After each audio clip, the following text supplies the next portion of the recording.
In the shop today, working on my 1971 Ford Highboy.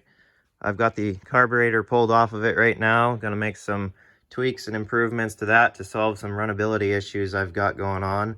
But we're not gonna get into those details. I just wanted to make this quick video and show 3 common carburetor mistakes that I see happen very often and that not a lot of people really pay attention to or mention in other videos or channels. So this isn't going to be your total in-depth carburetor science video that's, an hour long and so on and so forth. We're just going to go over 3 common problems real quick. Here's my Holley 2300 model 2-barrel carburetor that I pulled off here. She's still fairly new. It's got the manual choke setup. It's a 500 CFM. Now what I'm going to be doing today is bringing that down a little bit because the 500 CFM is a little too hot for the 360 FE. So I'm going to make some tweaks and adjustments to that. But like I said, we're not going to go into any details or show that process because we're focusing on 3 common mistakes that people make with carburetors. So let's go ahead and have a look at our first one. All right, we're up here at the intake manifold. Now this is a mistake that I see quite often, and it's actually something you want to get right because it can cause carburetor damage and runnability issues. Now, people will get a rig and they'll want to hop it up, put aluminum intakes and so on and so forth, big carburetors, brand new shiny stuff out of the box. Well, a lot of cases they just rip things apart because they've got new stuff to throw on and they don't pay attention to how the factory set it up for, optimum settings and whatnot. So a lot of cases when you buy a brand new carburetor, they'll come with these gaskets. They're just these little thin things. You'll get 2 of them. One for against the intake and then one for on top of whatever spacer you have, and then the carburetor bolts down to it.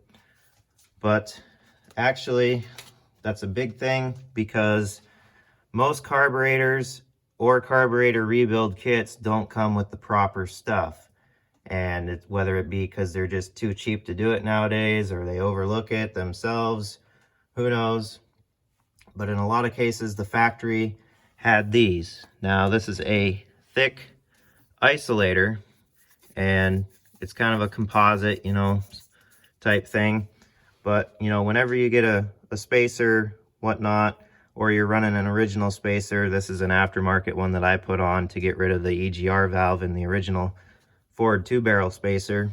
But anyways, people will get these carburetors and they'll just throw things together with these thin gaskets and they'll slap these things on there. Won't put it on, but well, I guess I can. Just slide it on there. Now you see it's real thin, doesn't provide much cushion or anything. And also, these isolators help with heat transfer because, your intake's hot. You don't want hot fuel and you don't want a hot carburetor. So these help dissipate the heat. Now there's types of spacers that can do that as well, but these things are very crucial because, if you've got some random cheap spacer that you threw on from, some company, who knows if it's perfectly machined flat. Now you slap your carburetor on here to this thin gasket and you crank it down. Because it's so thin, and if that flat surface isn't machined right or the flat surface on the carburetor isn't true, when you crank that down, you risk warping or even snapping off the ears of your carburetor base.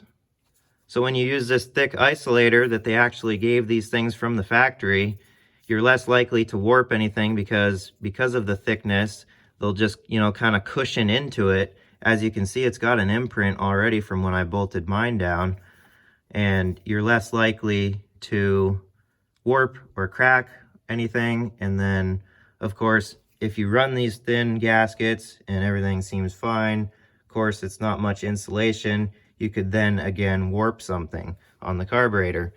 So it's always good to use these. They work great. You can find them. I found this one on eBay, but I'm sure there's other spots you can get them at.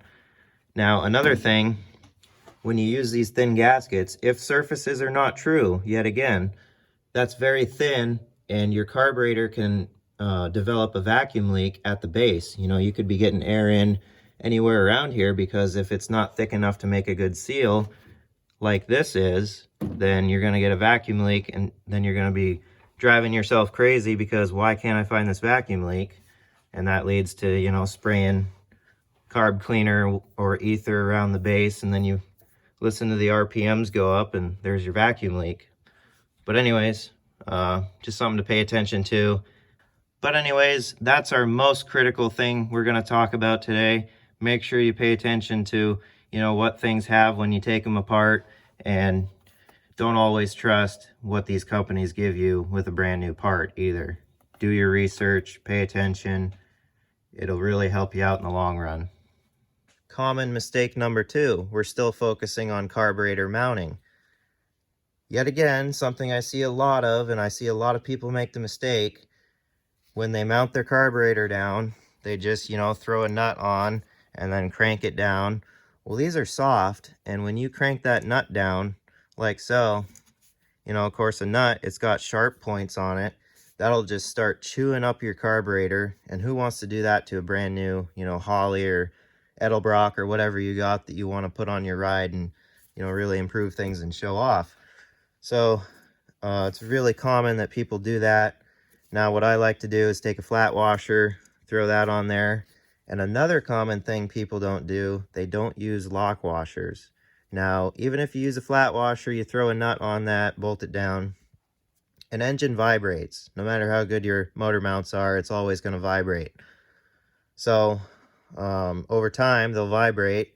These nuts will work loose, and your carburetor will be loose, and we're back to that vacuum leak problem yet again. It's sucking in air at the base, and you know it's going to cut your performance, make it run terrible, so on and so forth. So what I like to do is take a flat washer and then throw a lock washer on there, and then the nut on top. Then you're less likely to have any issues. That flat washer protects your carburetor base so nothing gets chewed up. Even the lock washer can chew it up a little bit. So that's what I like to do. Definitely something else worth looking into. Make sure your carburetor's mounted properly. Common mistake number 3. Yet again, this is something I see a lot of, and we're back to that situation of the supplier of new parts doesn't always give you what you need. I've yet to see a carburetor rebuild kit that comes with one of these. Now, you've got this surface here where your air cleaner goes on, and whether it be a stock air cleaner or some fancy chrome thing you've got that you're going to throw on there, even if you've got some big fancy air filter with it, that's not going to totally do the job. Now, what this gasket does is it sits here, because when you throw that air cleaner on and it's just a bare surface there, dust and unfiltered air can come up underneath the air cleaner and then get into the top of your carburetor. So you want this base sealed where the air cleaner sits. Now, another thing, if you're just, you know, throwing an air cleaner on there, you're going to scratch your carburetor all up too. You know, once again, you don't want to do that to some fancy shiny thing like this.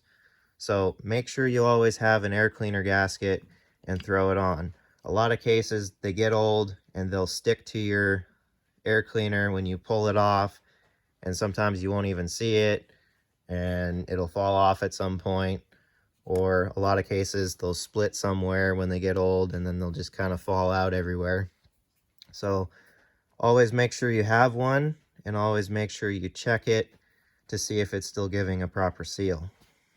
Well, there you have it. There's the 3 common carburetor mistakes that I've seen a lot of, and that other channels don't really mention because maybe they don't know or they didn't think to inform anyone.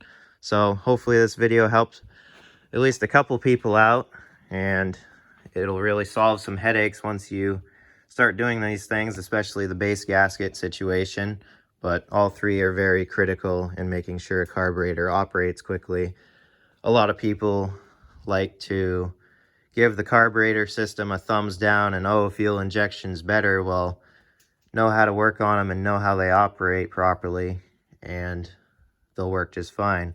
This thing worked just fine when it was new in 1971, and it'll still work just fine until the end of time. I don't care what comes out afterwards. So anyways, hope you guys enjoyed. Hope this helps some people out. Thanks for watching, and I'll see you guys in the next one.